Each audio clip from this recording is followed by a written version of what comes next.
অবশেষে দীর্ঘ অপেক্ষার আজ সমাপ্তি। সাধারণের জন্য খুলে গেল মাঝেরহাট ব্রিজ। নেতাজি সুভাষচন্দ্র বসুর ১২৫তম জন্মদিবস উপলক্ষে মুখ্যমন্ত্রী মাঝেরহাট ব্রিজের নতুন নামকরণ করলেন জয় হিন্দ ব্রিজ। মুখ্যমন্ত্রী নিজে তার গাড়িটি প্রথম ব্রিজের উপর চালিয়ে ব্রিজের শুভ উদ্বোধনের মাঝামাঝি সাধারণ মানুষকে আশ্বস্ত করলেন, মাঝেরহাট ব্রিজ বা নতুন নামকরণ জয় হিন্দ ব্রিজ নিয়ে আর কোনো আশঙ্কাই নেই। মূল শহরের সাথে সংযোগ রক্ষাকারী এই ব্রিজটি পুনর্নির্মাণ ও তার উদ্বোধনের মাঝামাঝি সাধারণ মানুষের জীবনযাত্রাকে আরও গতিময় করে তুলল।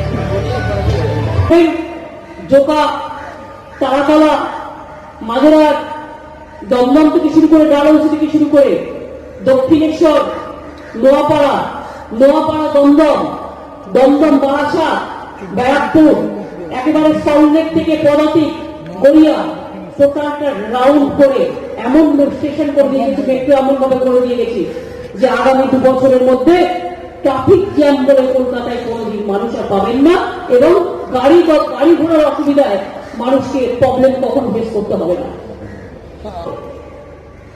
মনে রাখবেন, যদি কোনো ঘটনা ঘটে, যদি কোনো ভিড় হয় রেল স্টেশনে, যদি কোনো মেলা হয়, অনেক লোক জমে গেছে, রেলকে বারবার ট্রেন চালাতে হয়। সেই রাসবিহারী বলুন, চেতলা বলুন, আলিপুর বলুন, যাদবপুর বলুন, আমি জানি মানুষের কতটা কষ্ট হয়েছে। গত 2 বছর ধরে তারা যে সাফার করেছে, এই মেট্রো দেখতে পাচ্ছেন, এটা আমার কোনোদিন যাওয়া। একদিকে মেট্রো রেল হচ্ছে, পুরো বেহালা জোকা থেকে দমদম কানেক্টেড হয়ে যাবে। একদিকে কলকাতার চারপাশে আমি যখন রেলওয়ে মিনিস্টার ছিলাম, টোটাল মেট্রো করে দিয়ে গিয়েছিলাম, আর এমন ভাবে করে দিয়েছিলাম যে আমি কোনোদিন রেল মিনিস্টার না থাকলেও কাজ যাতে না আটকায়। গভর্নমেন্টের কতগুলো সিস্টেম আছে, আমি সিস্টেমগুলো করে দিয়েছিলাম। দুর্গা পুজো, কালী পুজো, ছট পুজো, দেওয়ালির পর দেখা হচ্ছে।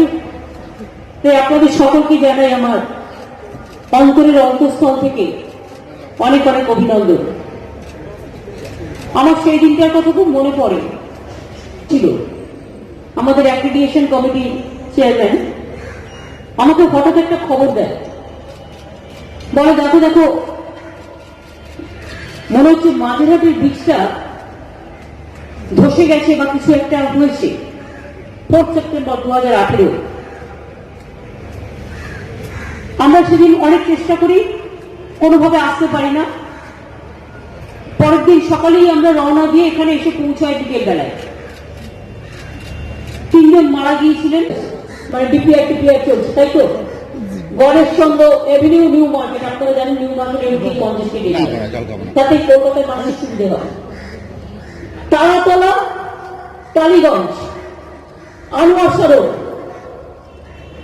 টালিগঞ্জ, তারাতলা, টালিগঞ্জ, আনোয়ার সরোর, যাদবপুর ফাঁড়ি, এই পর্যন্ত আরেকটা রুরাল ব্রিজ, আরেকটা ওভারপুর ব্রিজ তৈরি হবে। এটা নিয়েও প্ল্যান চলছে। উড়ালপুর আরেকটা হবে, পার্ক সার্কাস, বালিগঞ্জ ফাঁড়ি, উড়ালপুর। তাহলে বুঝতে পারছেন, টোটাল কলকাতাটা শুধু ফ্লাইওভারে চলে যাবে। একদিকে মেট্রো, অন্যদিকে ফ্লাইওভার। আর আমাকে যারা বেহালা নিয়ে জ্ঞান দেয় না, তাদের বলি, বেহালাটা দেখেছো কোনদিন? বেহালাটা জেনেছো কোনদিন? বেহালায় কটা ওয়ার্ড আছে জানো? কটা রাস্তা আছে জানো? কটা পুজো হয় জানো? কটা স্কুল আছে জানো?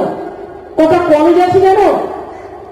আর এই বেহালাটাকে বেহাল করার চেষ্টা করবে না দাঙ্গা করে এবং মিথ্যে কথা বলে কুৎসা করে। বেহালা যেন বেহালা বালকের মতোই সুর সঞ্চারী তৈরি হয়। বেহালা যেন আমাদের সঙ্গীতের সুর সাধনার বেহালার মধ্যে দিয়ে আমরা সঞ্জীবনী সুধা, মুক্তির সুধা, আমরা শান্তি সর্বদা ফিরে পাই। অনেক অনেক ধন্যবাদ। নমস্কার, জয় হিন্দ। মুখ্যমন্ত্রী বাটন প্রেস করে এই জয় হিন্দ সেতুর উদ্বোধনী ফলক খুলে দিলাম আপনাদের জন্য, জনগণের উদ্দেশ্যে। নেতাজি সুভাষচন্দ্র বসু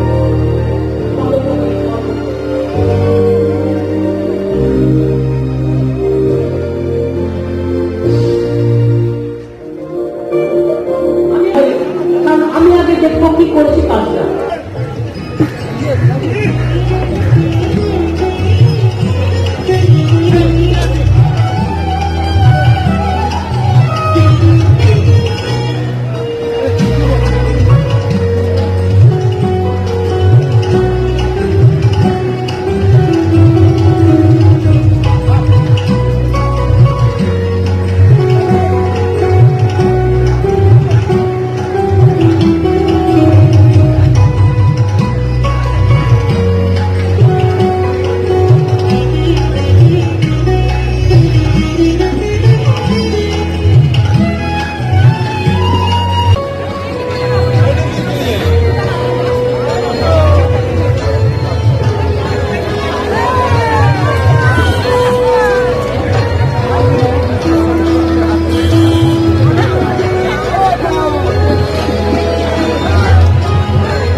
প্রতিবেদনে সবিতা বিশ্বাস। Subscribe our channel. Press